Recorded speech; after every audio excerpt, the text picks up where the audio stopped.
Okay, so to get started, let's just jump right in and create an Angular project. And as I said already, the nice part about Angular is that TypeScript is actually automatically built in. So there's really not any way to create an Angular project and not automatically include TypeScript in it.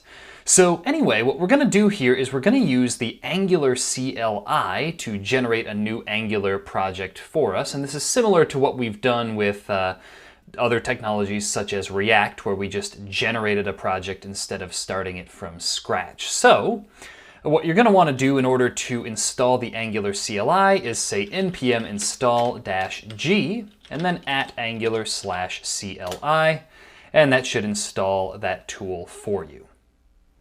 All right, and now that we have that installed, we should be able to just generate a new Angular project using the Angular CLI, and the command for that is ng, right? So this is basically the command that allows us to do different Angular-related things, and the specific command for generating a new project with the Angular CLI is ng new. So if we want to create a new Angular project, we'll call this something like TypeScript and Angular, similar to what we did with our TypeScript and React projects. What that's going to do is it's just going to generate a new Angular project for us, but obviously it's going to ask us a few questions here first. So the first thing it's going to ask us is if we want to add Angular routing. We don't need that because that's just for allowing us to display different pages on different routes. So let's just say no, since our purpose here isn't to demonstrate things like routing in Angular. We're just going to select CSS for the style sheet format for now.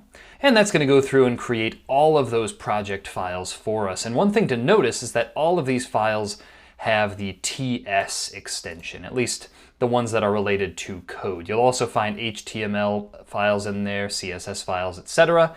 But TypeScript files are going to form the bulk of the coding logic that we have in our Angular projects.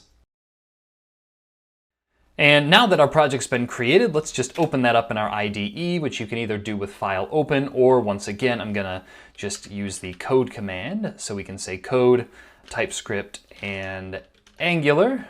There we go.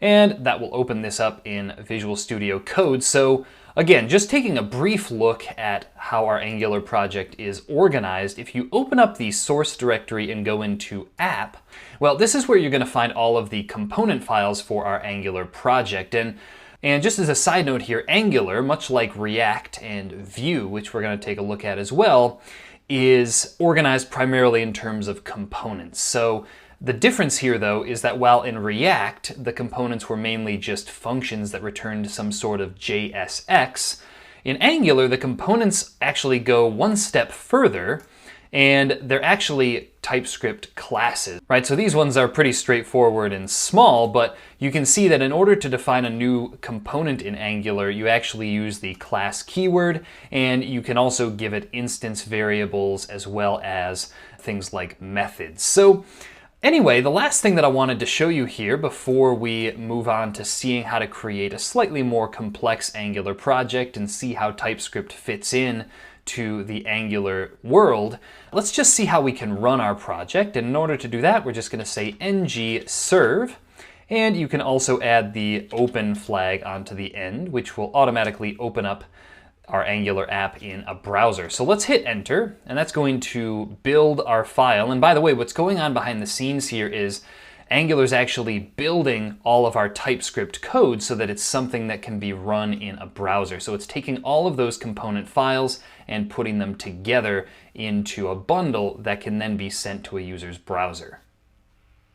And something that's kind of interesting is depending on the exact version of Node that you're currently using, you might see an error that looks like the one that I have here, right? So this error is something like digital envelope routines unsupported. Now, all right, now whatever the exact reason is for this error, one way that I've found to quickly just get rid of this error and allow our Angular application to work is by switching to an earlier version of Node.js. So if you have the Node version manager installed, and if you don't, I highly recommend just looking up how to install it on your operating system, you should be able to switch to an earlier version of Node just by doing something like nvm use 16. So I'm currently on Node 18, and this will just switch my version of Node to an earlier version, which should work a little bit better with Angular. And now we should be able to run that ngserve open command, and that will build our Angular project and open it up in a browser. So I'm just going to drag that over here.